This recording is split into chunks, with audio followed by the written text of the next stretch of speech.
Hey everyone, welcome back to the channel. In today's video, I'll show you how to report a post or profile on Facebook. Let's get started.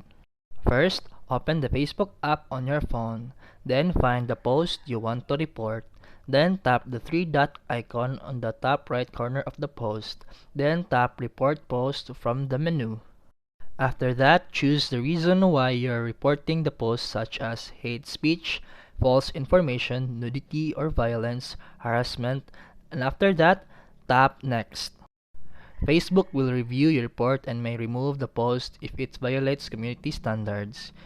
You can also block the user or unfollow them.